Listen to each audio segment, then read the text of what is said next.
안녕하세요. 엘림교회 김승만 강도사입니다.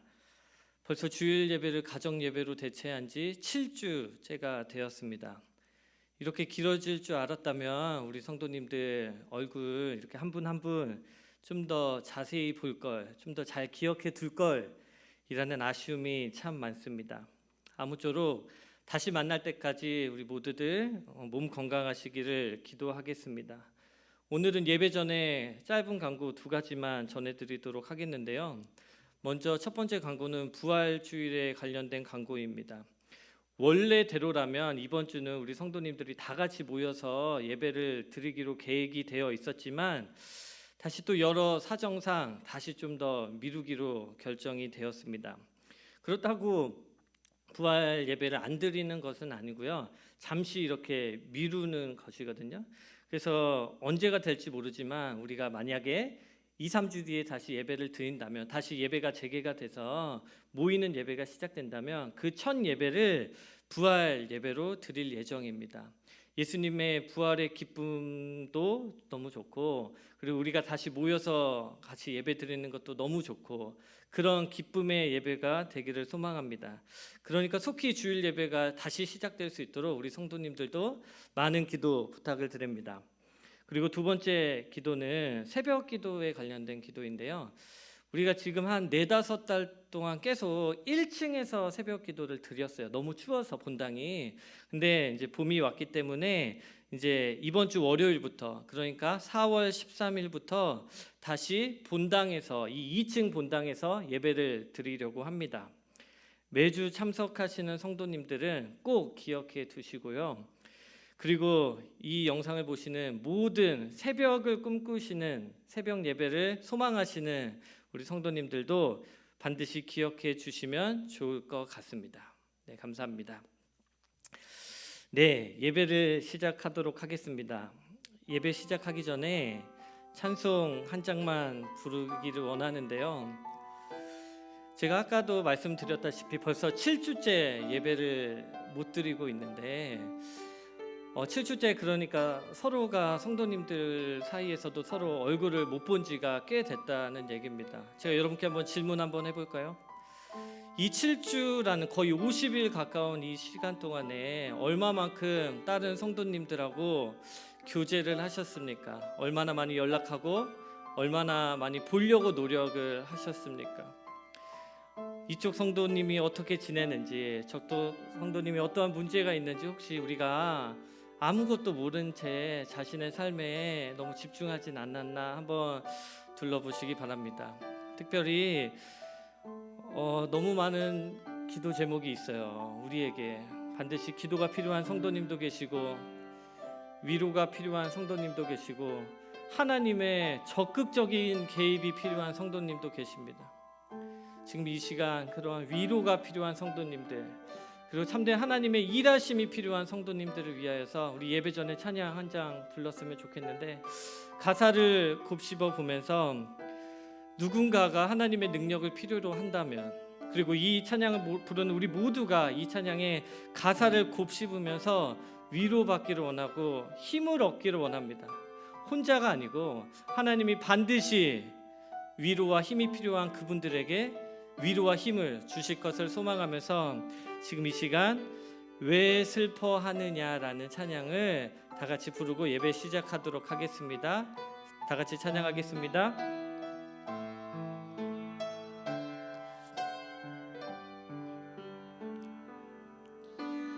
왜 슬퍼하느냐,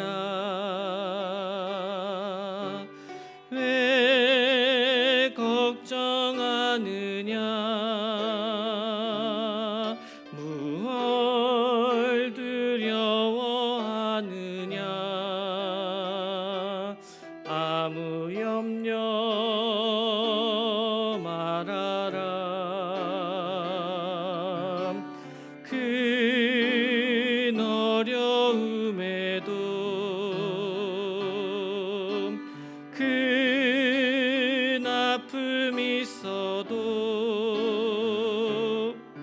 이젠 아무 걱정하지 마.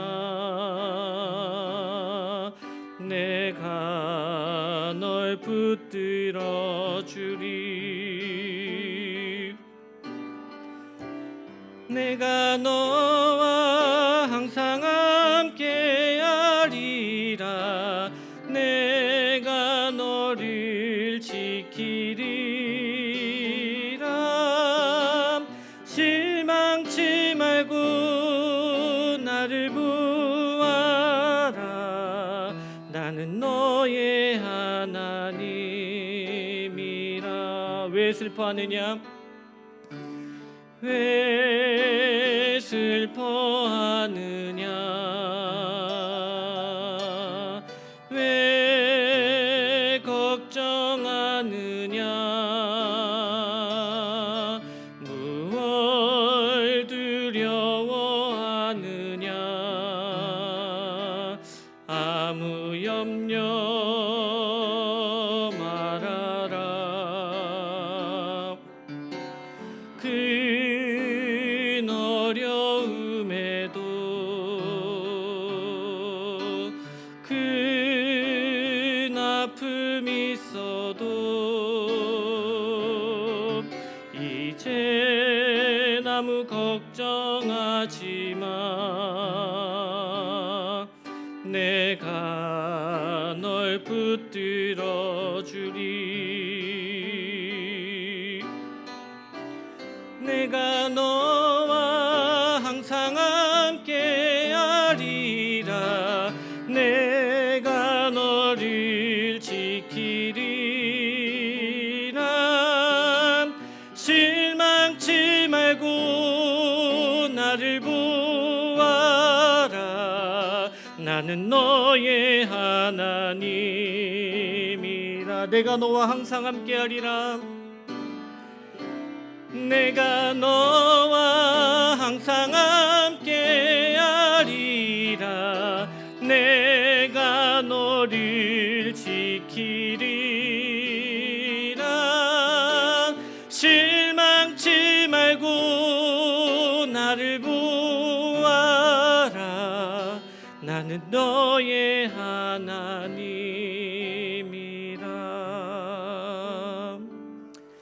아멘. 아멘. 감사합니다. 우리 다 같이 묵도하심으로 예배를 시작하도록 하겠습니다. 묵도하시겠습니다.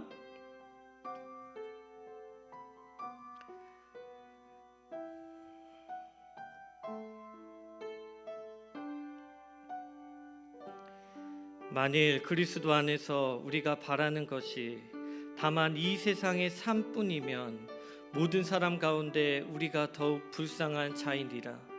그러나 이제 그리스도께서 죽은 자 가운데서 다시 살아나사 잠자는 자들의 첫 열매가 되셨도다. 아멘. 우리를 죽기까지 사랑하시고 우리를 위하여 다시 부활하신 사랑의 주님, 참으로 감사를 드립니다. 이 시간 오직 우리를 위해 죽으신 주님만을 위한 예배를 드리기를 원합니다. 이 시간 아무 뜻이 없는 그런 예배를 드리는 것이 아니라 오직 십자가를 중심으로 둔 하나님이 원하시는 예배를 드릴 수 있도록 도와주시옵소서. 감사합니다. 예수님의 이름으로 기도드립니다. 아멘. 이 시간 다 같이 찬송 부르도록 하겠습니다. 찬송가 165장 주님께 영광, 다 같이 찬양 부르도록 하겠습니다.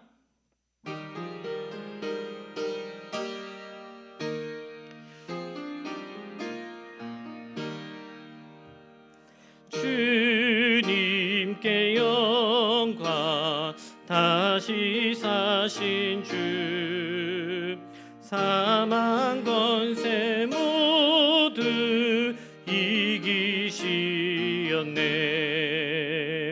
흰 옷 입은 천사 돌을 옮겼고 누주셨던 곳은 비어 있었네.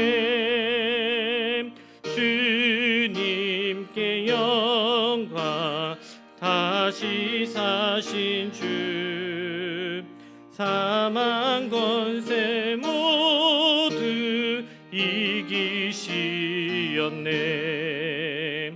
부활의 주님, 나 나타나시사 두려움과 의심 물리치셨네. 주의 교회 기뻐 찬송하여라. 다시 사신 주님 죽음 이겼네. 주님께 영광. 다시 사신 주 사망 권세 모두 이기시었네. 생명의 임금 영광의 주님, 주님 없는 삶은 헛될 뿐이라. 주의 사랑으로 세상 이기고 요단 건너 보냐 가게 하소서. 주님께 영광. 다시 사신 주 사망 권세 모두 이기시었네. 아멘. 시간 다 같이 말씀 읽도록 하겠습니다. 하나님이 이 시간 우리에게 주시는 말씀은 요한복음 20장 1절에서 10절까지의 말씀입니다. 요한복음 20장 1절에서 10절까지의 말씀입니다. 다 같이 읽겠습니다. 안식 후 첫날 일찍이 아직 어두울 때에 막달라 마리아가 무덤에 와서 돌이 무덤에서 옮겨진 것을 보고 시몬 베드로와 예수께서 사랑하시던 그 다른 제자에게 달려가서 말하되 사람들이 주님을 무덤에서 가져다가 어디 두었는지 우리가 알지 못하겠다 하니 베드로와 그 다른 제자가 나가서 무덤으로 갈새 둘이 같이 다름질하더니 그 다른 제자가 베드로보다 더 빨리 달려가서 먼저 무덤에 이르러 구부려 세마포 놓인 것을 보았으니 들어가지는 아니하였더니 시몬 베드로는 따라와서 무덤에 들어가 보니 세마포가 놓였고 또 머리에 쌌던 수건은 세마포와 함께 놓이지 않고 땅 곳에 쌌던 대로 놓여 있더라. 그때에야 무덤에 먼저 갔던 그 다른 제자도 들어가 보고 믿더라. 그들이 성경에 그가 죽은 자 가운데서 다시 살아나야 하리라 하신 말씀을 아직 알지 못하더라. 이에 두 제자가 자기들의 집으로 돌아가니라. 아멘. 지금 이 시간 김상동 목사님께서 나오셔서 예수님의 부활과 주일 성수라는 제목으로 귀한 말씀 전해주시도록 하겠습니다. 많은 은혜 받으시기 바랍니다. 오늘 주일은 예수님이 우리 죄를 위하여 십자가에 못 박혀 죽으셨다가 3일 만에 부활하신 주일입니다. 그런데 한국교회의 사정상 이 코로나 바이러스 19 때문에 성도들과 함께 이 부활의 영광의 감격의 예배를 함께 드리지 못하고 2주 정도 연기할까 생각합니다. 그때 가서 다시 한번 자세히 강구를 드리겠습니다만 이번 주일에는 이 예수님의 부활과 주일 성수에 관한 말씀을 전하려고 합니다. 예수님의 부활은 기독교가 목숨 걸고 지켜온 주일 성수와 매우 아주 중요한 비밀이 함께 담겨져 있는 이야기입니다. 흔히 기독교가 일요일을 주일로 지키는 것은 어떤 분은 말하기를 태양신의 날을 따르는 것이라 잘못된 것이므로 유대인의 안식일을 지켜야 한다고, 토요일을 지켜야 한다고 주장하는 사람들이 상당히 많습니다. 물론 우리는 이 주장에 반대합니다. 하지만 왜 반대하는지에 대해서 전에도 여러 번 말씀드렸지만 다시 한번 성경적인 근거를 제시하면서 여러분들에게 오늘 설명하려고 합니다. 하나님의 말씀 성경은 일요일 곧 우리 주 예수께서 부활의 성도들에게 지정해 주신 모임과 예배의 날임을 아주 자세하게 우리에게 설명하고 보여주고 있습니다. 예수님께서 부활하신 것을 가장 먼저 목격한 증인은 여러분들이 잘 아시는 대로 요한복음에 보면 막달라 마리아입니다. 아무도 찾아오지 않는 주님의 무덤에 막달라 마리아가 처음으로 가서 빈 무덤을 확인하고 이 사실을 사랑하는 제자 베드로와 사랑하셨던 그 다른 제자 아마도 요한이 아닐까 그렇게 생각되어집니다. 이 두 제자에게 알렸습니다. 베드로와 다른 제자는 무덤으로 달려와서 빈 무덤을 확인했습니다. 하지만 그들은 예수님의 부활을 제대로 믿지 못했고 그냥 이내 곧바로 집으로 돌아가 버리고 말았습니다. 만약 그들이 주님의 부활의 가능성을 믿었다면 쉽게 집으로 돌아가지 않았을 것입니다. 최소한 주변을 돌며 예수님의 흔적이라도 한번 찾아보려고 했을 것입니다. 하지만 끝까지 무덤에 남아있었던 사람은 막달라 마리아 뿐이었습니다. 그 주변을 어슬렁거리던 마리아는 두 제자가 돌아간 후에도 계속 주변을 어슬렁거리며 누가 우리 주님의 시신을 어디에 훔쳐가지는 않았는가, 어디에 숨겨놓지는 않았는가 근심하고 있었는데 그때 주님께서 나타나셔 주셔서 처음으로 부활의 주님을 만난 영광의 여인은 막달라 마리아였습니다. 요한복음 20장 11절에서 17절 말씀에 자세히 나옵니다. 그때 주님께서는 마리아에게 이런 말씀을 합니다. 가서 제자들에게 내가 주를 보았다 하고 주께서 자기에게 이렇게 말씀하셨다고 그렇게 전하라고 그렇게 18절에 말씀하십니다. 이런 차원에서 막달라 마리아는 예수님의 부활을 세상에 처음 알린 첫 증인입니다. 오늘 우리는 부활절을 보내면서 예수님의 부활을 증언하는 증인의 삶을 살아야 합니다.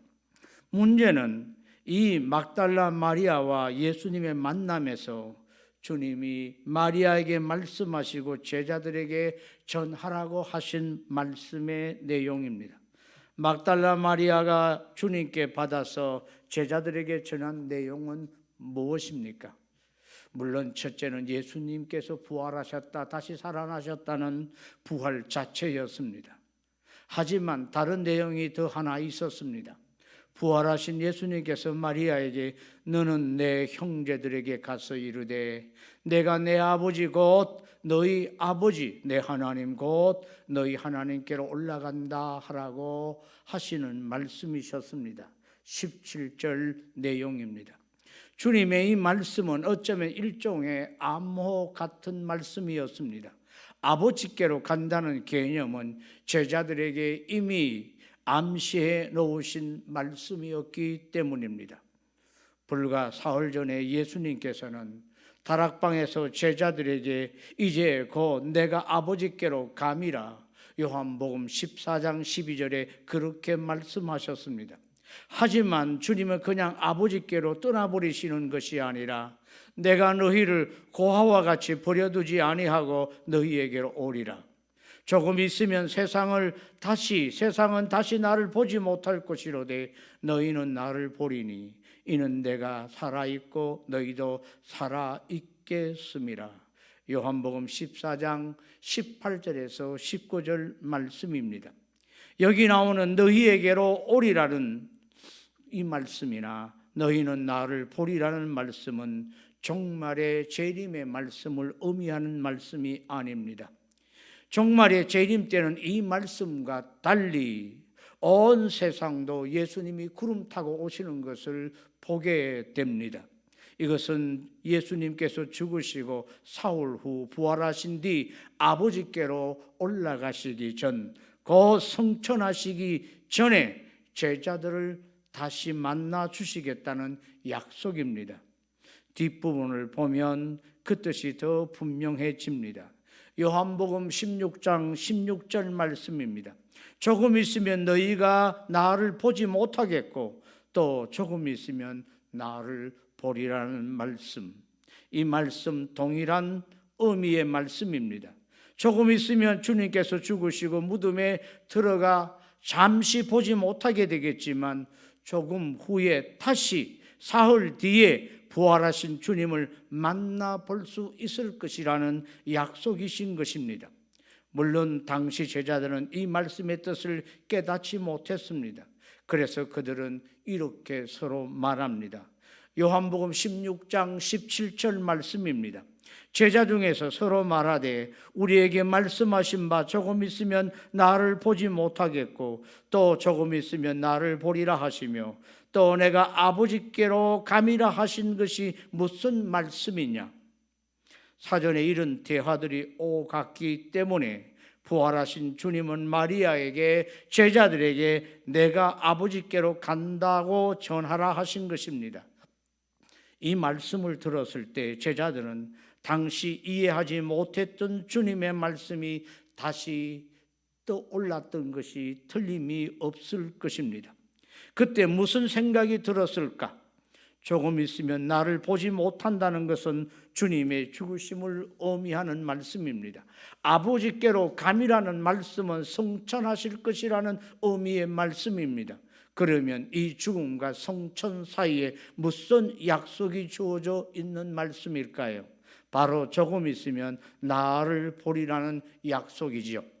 그러니까 마리아가 예수님에게서 듣고 전한 말씀은 부활하신 예수님께서 아버지로 가시기 전에 이제 곧 제자들을 만나겠다는 주님의 약속의 말씀을 전하라고 하는 것입니다.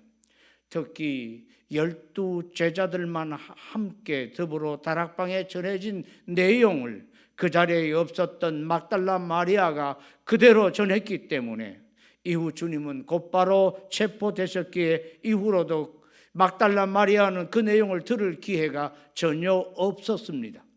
부활의 소식을 믿기 어려웠던 제자들은 아주 약간은 마리아의 말이 진실일 수도 있다는 가능성을 품게 되었을 것입니다. 그런데 이뿐만이 아니었습니다. 최후의 다락방에서 예수님이 제자들에게 신신당부하신 내용이 하나 더 있었습니다.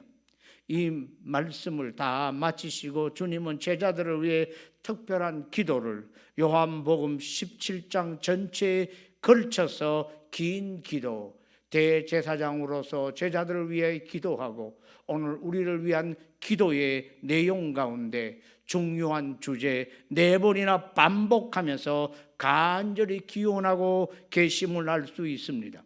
요한복음 17장 11절, 21절, 22절, 23절에 바로 제자들로 하여금 하나 되게 하옵소서라는 기도의 내용입니다. 어쩌면 이것은 기도인 동시에 주님께서 죽으시기 직전 제자들에게 남긴 유언의 말씀이셨습니다. 십자가의 죽음을 보고 절망하더라도 부활의 증거를 곧 다시 보게 될 것이니 절대로 흩어지지 말고 하나로 뭉쳐 있으라는 유언의 말씀입니다. 이런 암시들이 미리 있었기에 막달라 마리아의 말을 들은 제자들은 한자리에 모여 있었습니다. 이날 곧 안식 후 첫날 저녁 때에 제자들이 유대인들을 두려워하여 모인 곳에 문들을 닫았지만 그래도 그들은 함께 모여 있었습니다. 그때에 예수님께서 오사 가운데 서서 오늘 읽지는 않았지만 20장 19절 말씀입니다. 이날 곧 안식 후 첫날 저녁 때에 제자들이 유대인들을 두려워하여 모인 곳에 문들을 닫았더니 예수께서 오사 가운데 서서 이르시되 너희에게 평강이 있을지어다. 이렇게 두려워 떨던 제자들을 만나 주신 것입니다. 물론 모든 제자가 다 하나 된 것은 아니었습니다. 도마는 그 자리에 없었습니다. 그가 그 시간에 어디 있었는지 알 수 없지만 평소 좀 냉소적인 도마의 성품으로 봐서 아마도 막달라 마리아가 전한 부활 소식과 예수님의 제자들을 만나러 오실 거라는 전가를 듣고 코웃음을 쳤는지도 모르지요. 따라서 도마는 하나가 되어 있으라는 예수님의 말씀도 삐딱한 자세로 거부한 것이 아닐지도 모른다고 생각도 해봅니다. 그래서 그는 10명의 제자들이 다 모인 자리에 혼자만 빠져 있었고 나중에 나타나서 예수님의 상처를 모독하는 말을 내뱉었습니다. 그렇다면 그 첫 번째 달이 도마를 제외한 10명의 제자들이 모여 부활의 예수님을 처음 만났던 그날, 그 자리에 무슨 일이 있었을까요? 먼저 그날에 대해서 알아보겠습니다. 성경은 그날이 안식 후 첫날이라고 말씀하십니다. 유대인의 안식일은 토요일이므로 안식 후 첫날은 지금의 일요일, 그 주의 날, 부활의 날입니다. 예수님은 정확히 일요일 새벽, 이른 새벽에 부활하셨습니다. 사망 근세 모두 이기시고 승리하셨습니다. 마리아도 안식 후 첫날 일찍이 아직 어두울 때에 빈 무덤을 목격했고 예수님을 만난 시간이 꽤 지났겠지만 이른 주일 아침 시간이었을 것으로 추측됩니다. 그리고 그날 그 주일 저녁, 유대인의 하루 개념으로 보면 저녁이지만 해가 지기 전을 의미합니다. 아마 주일 저녁 해가 지기 전, 해가 질 무렵에 예수님께서 한자리 모인 제자들을 찾아와 만나 주셨습니다. 오늘날 우리 한국 교회는 다소 지나치게 유대인을 미화하는 경향이 있습니다. 아마도 유대인과 구약 성경을 공유하기 때문에 생기는 친밀함이 작용한 것 같기도 하고, 또 한편으로는 유대인이 똑똑하고 돈을 잘 번다는 것은 무조건 하나님의 축복이라고 해석하는 것도 한몫하는 것 같습니다. 물론 유대인을 미워해서는 안 됩니다. 하지만 한 가지 명심할 것이 있습니다. 기독교는 유대교가 아니라는 사실입니다. 그들은 구약을 가졌지만 우리와 전혀 다른 관점으로 성경을 읽고 있습니다. 같은 성경을 보지만 성경의 핵심인 예수 그리스도를 거부합니다. 우리는 그것을 이단이라고 부릅니다. 신약이 증거하는 부활의 주님을 거부하는 구약 읽기는 수박겉핥기일 뿐입니다. 왜냐하면 기독교의 핵심은 예수님이고 예수님의 가장 큰 능력은 십자가와 부활이기 때문입니다. 기독교의 기독은 그리스도의 한자음 표기입니다. 기독교는 바로 그리스도를 믿는 종교입니다. 그러므로 구약을 가지고 있지만 예수님을 거부하고 부활을 믿지 않는 유대교는 흠모의 대상이 아니라 선교의 대상일 뿐입니다. 유대교와 구별되는 참 생명의 종교, 곧 기독교의 예수님은 십자가를 지시기 전날 밤인 목요일 저녁 제자들에게 부활 후 다시 만날 약속의 날을 미리 정해 두셨습니다. 그날이 바로 주일, 일요일이었던 것입니다. 그러니까 우리가 지키는 주일은 예수님께서 부활하신 후 제자들을 만나 주시겠다는 약속이 담긴 날입니다. 성부 하나님께서는 안식일을 정하셨다면 성자 예수님께서는 안식 후 첫날을 부활 이후 자기 사람들과 공식 만남의 날로 이미 정해 놓으신 날입니다. 그렇다면 이 약속된 주일 만남에서 예수님과 제자들 사이에 과연 무슨 일이 있었습니까? 여기에서 우리는 또다시 한번 신비한 사실을 발견하게 됩니다. 부활하신 주님은 제자들과 첫 만남을 통해서 앞으로 부활의 주님을 섬길 기독교가 예배의 핵심을 어떻게 지켜야 할지 구체적으로 계시하고 있다는 사실입니다. 일단 요한복음 20장 본문에서 그 내용을 한번 나열해 보겠습니다. 19절 다시 한번 읽어보겠습니다. 이날 곧 안식 후 첫날 저녁 때에 제자들이 유대인들을 두려워하여 모인 곳에 문들을 닫았더니 예수께서 오사 가운데 서서 이르시되 너희에게 평강이 있을지어다. 주님이 임재하신 것입니다.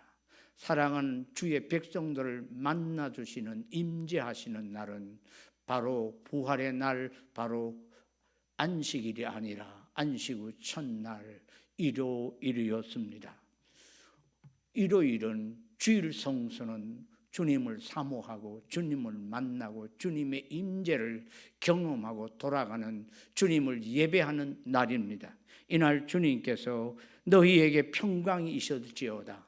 세상 가운데 고통스럽고 여러 가지 염려 걱정 가운데 우리 하나님 앞에 예배하면서 위로와 용기를 얻고 한 주간의 생활 가운데 도와주신 하나님의 은혜를 성도들과 나누며 다시 세상을 향하여 힘있게 주님의 약속을 붙잡고 나가는 날이 바로 주일이기 때문에 그렇습니다. 우리 주일날 모여서 예배드리는 중요한 내용은 바로 20절 말씀에 나오고 있습니다. 이 말씀을 하시고 손과 옆구리를 보이시니 제자들이 주를 보고 기뻐하더라. 그렇습니다. 주님의 십자가는 내 죄를 위하여 못 박혀 돌아가시고 나를 용서해 주시며 나를 하늘의 백성으로 삼아 주신 예수님의 부활을 통하여 하나님의 사랑을 깨닫게 되어지는 이 감격의 이 구원을 느끼는 날, 예배를 드릴 때 가장 중요한 것은 예수님이 날 위해 죽으셨고 날 위해 부활하셨다는 것을 생각하며 그 은혜 앞에 감사와 찬송을 드리는 것이고 다시 기쁨을 얻어 용기를 얻는 것입니다.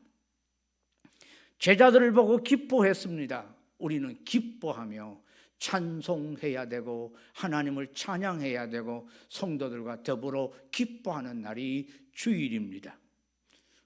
그리고 또 주님께서 21절에 이렇게 말씀하십니다. 예수께서 또 이르시되 너희에게 평강이 있을지어다. 아버지께서 나를 보내신 것 같이 나도 너희를 보내노라. 반복해서 우리에게 평강을 말씀하십니다. 항상 기뻐하라. 쉬지 말고 기도하라. 범사에 감사하라. 오늘 기독교인들은 세상 일 때문에 너무 기쁨을 잃어버리고 살지는 않습니까? 너무 근심하고 염려하고 걱정하고 있지는 않습니까? 특별히 이 시대가 질병 때문에 너무 염려하고 걱정하고 재정 때문에 경제적인 문제 때문에 너무 두려워하고 있지는 않습니까? 우리가 모든 것 주님 앞에 맡기고 날 위해 십자가 지신 주님께서 나타나셔서 평강이 있어라, 평강할지어다, 이 말씀으로 위로를 삼는, 참된 위로를 받는, 반복해서 말씀하시는 주의 음성을 듣는 날이 바로 주의 날, 바로 일요일입니다. 그리고 우리를 파송하시고 계시죠.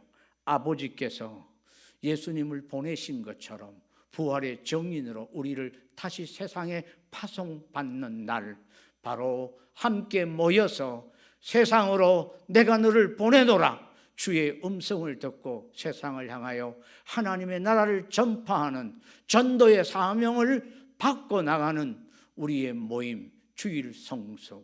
그래서 우리 선조들은 주일 성수를 매우 강조했습니다. 주일 성수, 온전한 11조, 이런 얘기를 오래전부터 예수 믿은 사람들은 많이 들어왔을 것입니다. 우리는 주님을 온전히 의지하고 기뻐하고 주의 음성을 듣고 평강 속에 담대하게 세상을 향하여 평강을 들고 복음을 전하는 하나님의 사람으로 힘을 얻는 그날이 바로 주일 성수를 통해서 온다는 것입니다.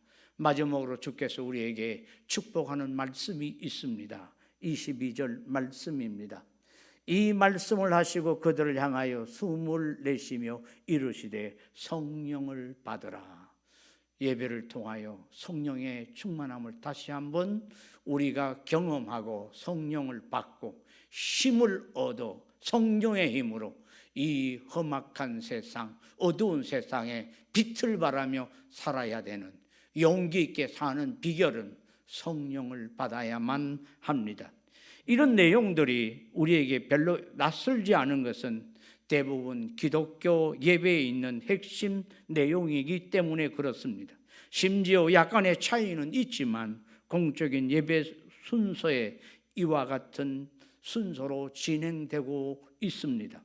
이 내용과 순서의 기원이 바로 부활하신 주님과 제자들이 만난 처음 장소, 그곳에서 안식 후 첫날 주일 만남에서 시작된 것이기 때문에 우리는 그냥 넘어갈 수가 없습니다.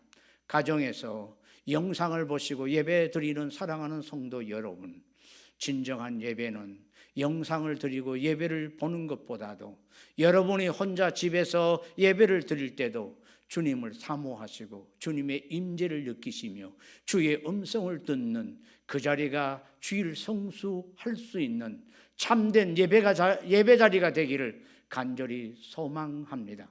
그리고 몇 주 뒤에 우리가 함께 모여서 주님의 십자가와 부활을 생각하면서 그 은혜에 듬뿍 빠져들 수 있는, 그 사랑에 듬뿍 빠져들 수 있는 그날을 기다리면서 기도하시면서 그렇게 함께 몇 주 동안만 참아주시면 부활의 감격을 나눌 수 있는, 이 은혜를 누릴 수 있는 날이 속히 오리라 믿습니다.